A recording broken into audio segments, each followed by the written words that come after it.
Asas yang unggul murid Sekolah Kebangsaan Wan Abdul Samad. Majlis dengan segala hormatnya mempersilakan.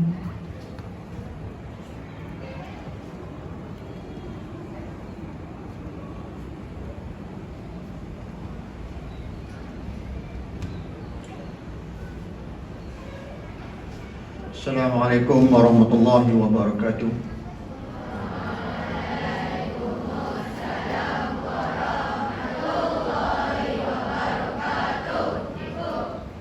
Salam sejahtera, salam KS Lead No. 1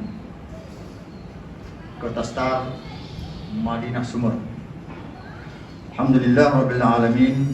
Wassalatu wassalamu ala ashrafil anbiya wal mursalin wa ala alihi wa ashabi ajma'in. Rabbi shrah li sadri wa yassir li amri wahlul 'uqdatam min lisani yafqahu qawli.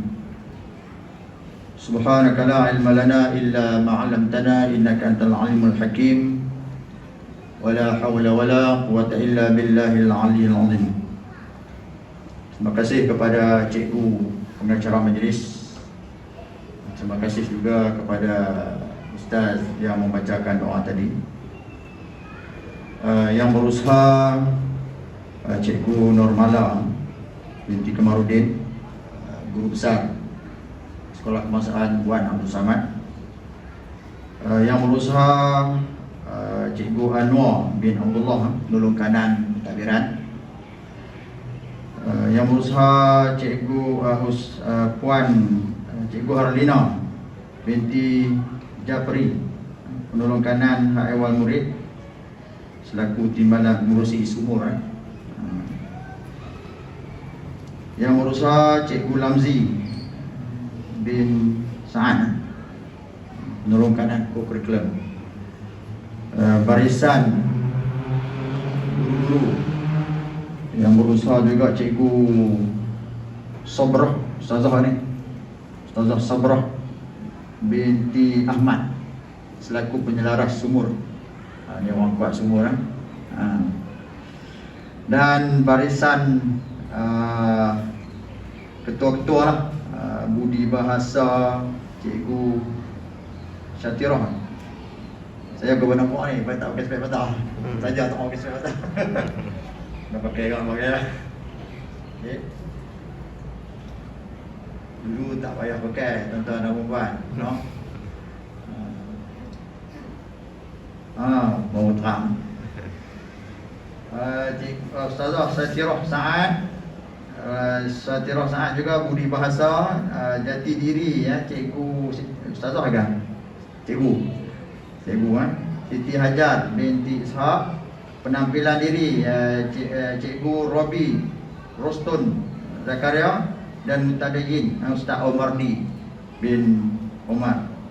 Dan seterusnya barisan cikgu-cikgu yang saya hormati sekalian dan yang saya sayangi, anak-anak tahun 4, tahun 5 dan tahun 6 Sekolah Kebangsaan Wan Abdul Samad. Apa khabar semua? Alhamdulillah. Salam Ramadan Karim juga kepada semua. Alhamdulillah kita hari ini dipertemukan oleh Allah Subhanahu Wa Taala dalam satu majlis pelancaran sumur. Mungkin anak-anak tertanya-tanya sumur tu apa, kan? Mengapa kita nak kena buat sumur? Seronok tak boleh datang ke sekolah? Boleh datang secara bersemuka. Bermula 17 hari bulan baru ni. Sebelum ni kita tak jumpa lah kawan-kawan kita yang pengiliran tu ya, tapi Alhamdulillah kita dah bersemuka.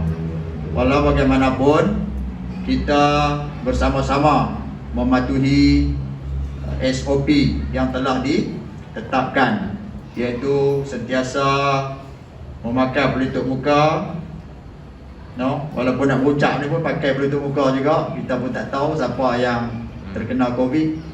Tapi saya pun Alhamdulillah dah kena COVID, walaupun dah 3 booster. Kena COVID, tapi kena tak apa teruk lah. Tak apa kena teruk, tak teruk lah. Batuk sikit-sikit, demam sikit, itu semua tak ada. Tapi cuma tak larat. Tak larat tu memang betul. Tidur sehari suntuk dengan COVID. Anak-anak ada yang terkena COVID tak? Cuba angkat tangan, ada tak? Cuba. Okey. Okey, jatuh. Alhamdulillah. Kita diuji oleh Allah Subhanahu Wa Taala. Ya. Sebelum saya nak sentuh sikit tentang semua ni, nak cerita sikit lah. Saya dengar tentang COVID ni mula-mula ketika saya berada dalam kereta menuju ke Sekolah Menengah Agama Yan dalam jam 6.30 pagi. Berita pagi. Dia kata virus COVID-19 ni mula beranak di Wuhan. Masa tu kena 2-3 orang saja. Jadi kita pun masa tu dia fikir kalau mai ke Malaysia lah jenuh no. Masa tu lah saya fikir dah. Awal tahun 2019 dalam kereta. Dengarlah berita tu.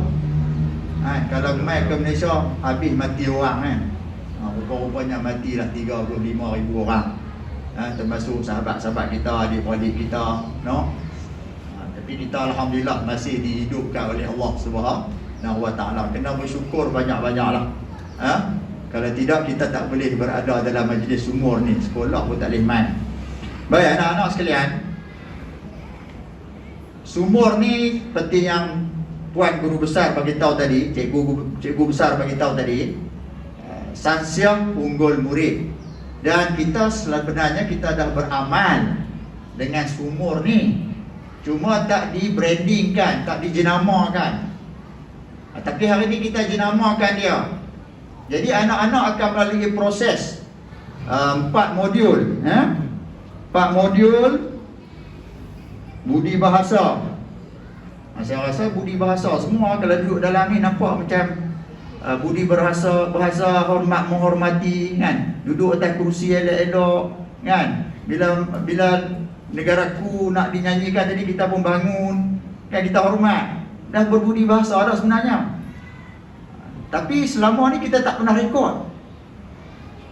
Tetapi apabila program sumur ni ada, maka kita akan rekodkan dia. Jadi kita boleh nilai. Dulu kita tak boleh nilai. Tentang akhlak ni kita tak boleh nilai dulu. Tapi sekarang ni kita boleh nilai. Jadi kita boleh tengok antara anak-anak ni mana budi bahasanya cemerlang, mana budi bahasanya rendah. Jadi kita boleh nilai. Dan nanti di peringkat PPD kita akan pertandingkan semua anak-anak ni menjadi wakil untuk nak memastikan budi bahasa SK Wan Abdul Samad mencapai markah yang cemerlang. Markah cemerlang 90 ke atas lah. Semua dapat 90 ke atas. Maksimum markah ialah 4. Jadi saya berharap anak-anak semua skor 4. Bila nak skor 4, kena pastikan kita sentiasa berbudi bahasa. Contoh berbudi bahasa dalam bilik darjah. Contoh dalam bilik darjah. Setiap hari kita masuk bilik darjah, kita keluar bilik darjah. Bila guru masuk, apa yang kita buat?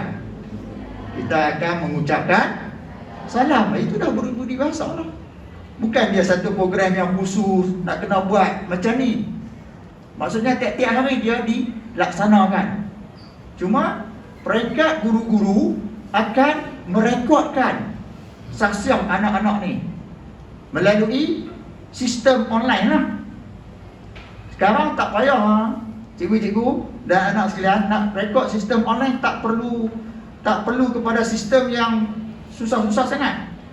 Sekarang ni kita ada akaun Delima, maka kita gunakan akaun Delima dalam sheet.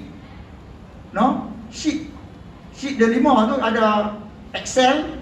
So kita bina satu sistem untuk kita nak merekodkan. Jadi semua markah anak-anak kita boleh masuk. Jadi semua cikgu boleh akses dan masuk. Jadi keluarlah markah anak-anak ni. Bila kita tengok aja anak-anak ni berbudi bahasa, kita teruslah bagi markah yang hanya ada di sistem tu dalam handset kita. Jadi serampang 2 mata, Delima pun kita boleh akses. Dan banyak daripada D5 tu pun kita dapat kepada anak-anak.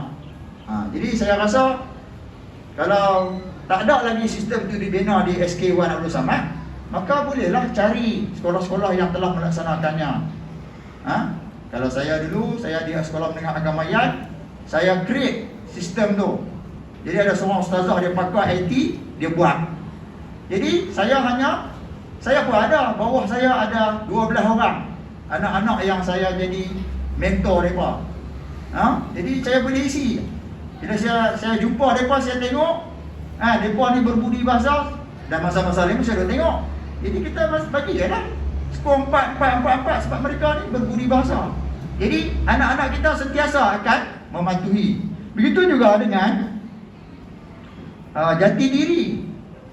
Saya ingat jati diri, kalau anak-anak kita panggil dia pergi solat, contohlah kan, dan dia boleh berhimpun di surau tanpa disuruh, itu dah ada jati diri. Kita suruh dia buat kerja sekolah, tiba-tiba anak-anak ni ada 30 orang, dia siapkan kerja sekolah dia, itu maksudnya dah ada jati diri. Kita sebagai guru, kita rekodkan je lah. Tak perlu nak buat satu program yang khusus. Yang program yang khusus tu okey juga, tak ada masalah, boleh buat. Tapi maksudnya dia berlaku sepanjang hari dan sepanjang hari-hari pembelajaran. Dia bukan satu yang asing. Begitu juga dengan pelampiran diri. Penampilan diri. Kalau kita tengok anak-anak kita sekarang ni, di segi penampilan diri, boleh skor 4 semua. Kan? Sebab dia pakai baju yang seragam. Walaupun ada anak-anak yang kalau tak boleh pakai baju seragam, hanya ada baju yang dia boleh pakai dengan kemas, dikira sebagai penampilan diri yang terbaik lah. Itu satu contoh lah, saya bagi contoh satu-satu sajalah, bukan satu keseluruhan. Kalau satu keseluruhan, kena tengoklah dalam modul tu, banyak aktiviti-aktiviti yang dah ada dalam bilik darjah, dan di luar bilik darjah kita boleh compile sekali dan jadikan sebagai skor anak-anak ni. Sebab itu dia melibatkan ketiga-tiganya dalam akademik, dalam sahsiah, dan dalam kurikulum. Dalam kurikulum, contohnya anak-anak kita berlari, dia tak pakai selok pendek. Mana dia pakai tutup aurat. Itu dah dikira sebagai penampilan diri lah. Tadi saya dengar ada anak-anak kita yang non-Muslim 2 kan. Jadi yang non-Muslim ini, dia hanya menjalankan 3 modul. Dia tak ambil lah modul yang keempat tu. Dia tak ambil lah mutadayyi ni. Kan? Tak payahlah suruh dia pergi sembahyang. Tak payahlah dia suruh dia baca Quran. Tak payahlah dia suruh dia puasa. Jadi kira 3 modul saja. Seperti di SJKT dan SJKC lah. Mereka tak ada lah modul mutadayyi. Jadi di sekolah kita ada non-Muslim pun kita boleh laksana kepada mereka, tidak menimbulkan isu. Sebab punca kuasanya ialah nak memastikan penghayatan nilai di kalangan anak-anak kita. Betul lah macam Cikgu Normala, guru besar bagi tahu tadi, di zaman yang penuh mencabar ini, inilah peluang kita nak mentarbiah anak-anak kita supaya mempunyai jati diri.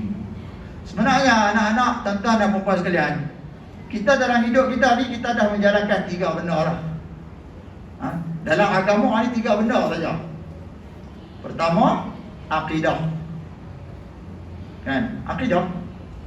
Kita percaya pada Allah, percaya pada Rasul, percaya pada kitab, percaya pada malaikat.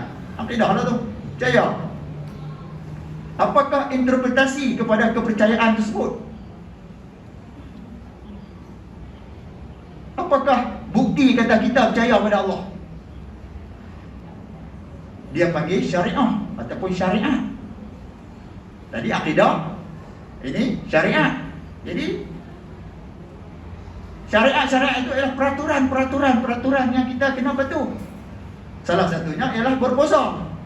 Jadi sekarang ni, kalau mereka mutadayyin berpuasa, boleh skor 4 semua. 4 semua berpuasa. Kecuali kalau kita pergi tanya lah. Kita pergi tanya dia, puasa ada. Puasa kita puasa kan. Kalau dia tak puasa, kita jangan bagi skor 4. Kan? Bagilah skor 1. Kan? Jangan bagi skor 0. Itu contoh lah saya nak beritahu. Jadi anak-anak sekalian, sepanjang anak-anak berada di sekolah ni, anak-anak sudah berada dalam program sumur, iaitu Sansiah Unggul Murid. Jadi hari ni pun kita dah sumur. Jadi saya ni adalah terjemahan daripada sumur tu.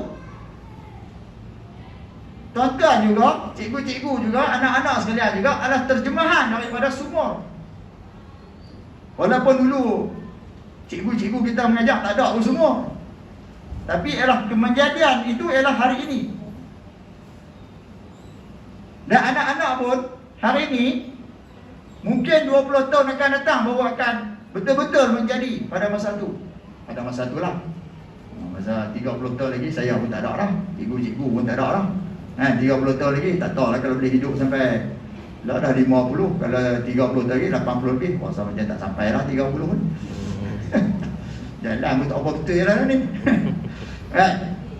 Jadi anak-anak, saya nak bagi satu contoh lah anak-anak. Baru ni saya pergi ke Sabah. Jumpa anak murid saya yang saya mengajar dia tahun 1991 di SMK Budaya Sempurna.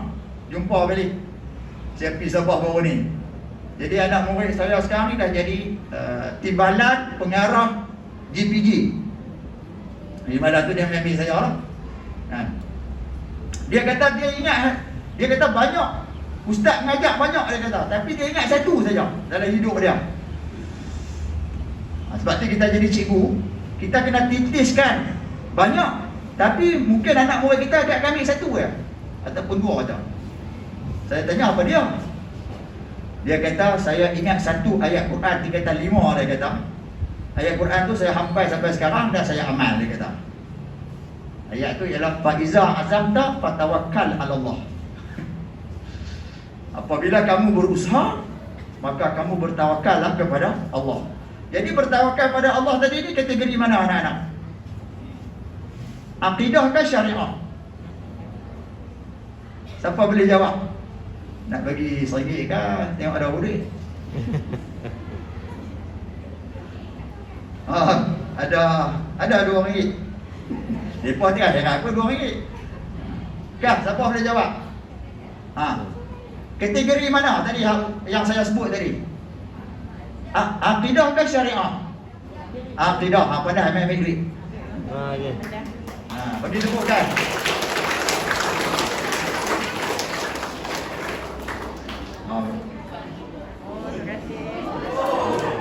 Ini nak tengok Azam kan? Dia nak kata apa kan?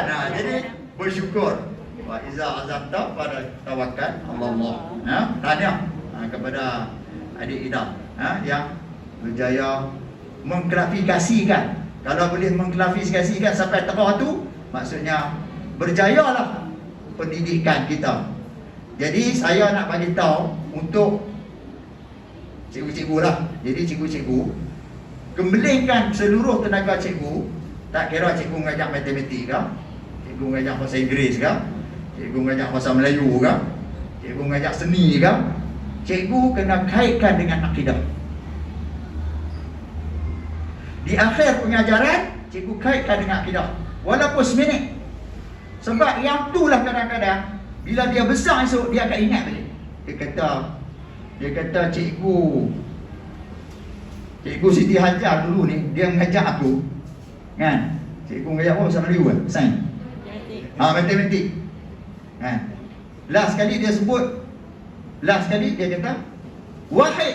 Kan? Satu, Allah itu Maha Esa. Hanya percaya kepada Allah yang Maha Esa. Sebab dia mengajar tadi banyak, angka tu banyak.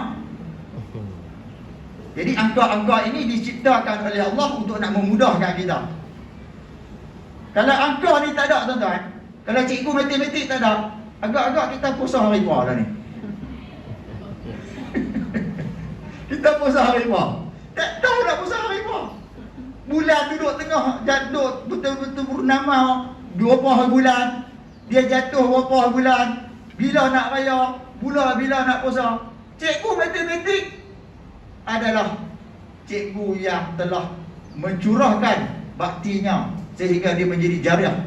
Sebab tu kalau dulu-dulu ada orang sebut Dia kata, saya ni tak ustaz, saya ni cikgu biasa, ngejak sekular. Itu maksudnya tak faham lah. Kalau tak ada cikgu matematik nak buat kapal terbang macam mana? Nak naik kapal terbang, nak pergi ke Mekah macam mana? Maksudnya segala ilmu itu adalah milik Allah Subhanahu Wa Taala. No? Jadi saya dah sebut akidah, syariah. Satu lagi saya tak sebut, apa dia? Satu lagi ya. Siapa boleh jawab angkat tangan? Satu lagi saya tak sebut lagi. Tapi kalau siapa boleh kebat boleh kebat. Okey, satu lagi. 3 benda dalam hidup kita, akidah, syariah. Satu lagi siapa tahu angkat tangan? Ya, adik. Ibadah. Ibadah masuk dalam syariat. Tanya. Lagi?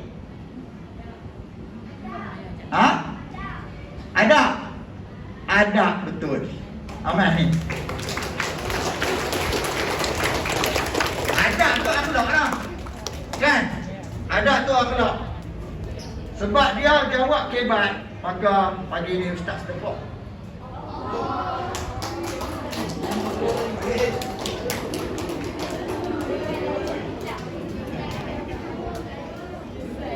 Tapi tadi kena ambil gambar lah. Dah ambil gambar lah tadi. Ambil tak ada ingat tadi kita ambil gambar. Ambil gambar kata BBD lah kan. Baik. Jadi last kali yang saya nak sebut di sini ialah akhlak. Maksudnya kalau kita ilmu setinggi mana pun, kalau kita tak ada adab, kita tak ada akhlak, maka runtuhlah tamadun kita. Tamadun bangsa kita akan runtuh. Kalau ramai yang jadi penagih dadah, agak-agak negara kita boleh maju tak? Tak boleh. Jadi kamu nak tak ke dadah tu? Jadi permulaan dadah ialah rokok. Permulaan dadah ialah rokok. Jadi nak ke rokok tu? Rokok hukum dia haram ke halal? Semua orang tahu kata haram. Tapi pasal apa ada orang risau lagi? Jadi dia tak patuh kepada ajaran agama. Akidahnya tidak kuat. Jadi kalau boleh terah tu, maka sasiah unggul murid akan menjadi, dan akhirnya kita akan menjadi manusia yang berakhlak mulia. Kita akan dapat membina negara kita menjadi negara yang sejahtera. Faham tak? Faham, bagus. Bagus. Di atas kefahaman tersebut. Jadi kawan kita tadi dah dapat RM10, dah dapat RM50. Wakil kepada kamu semua lah. Jadi saya rasa cukuplah saya memberi sedikit tazkirah berkaitan tentang sumur. Okey. Jadi akhir kata, yang baik itu daripada Allah, yang tidak baik itu disebabkan sifat kekurangan saya. Saya rasmi sumur peringkat sekolah kebangsaan Wan Abdul Samad dengan kalimah Bismillahirrahmanirrahim. Wabillahi taufiq wal hidayah. Wassalamualaikum warahmatullahi wabarakatuh. Terima kasih.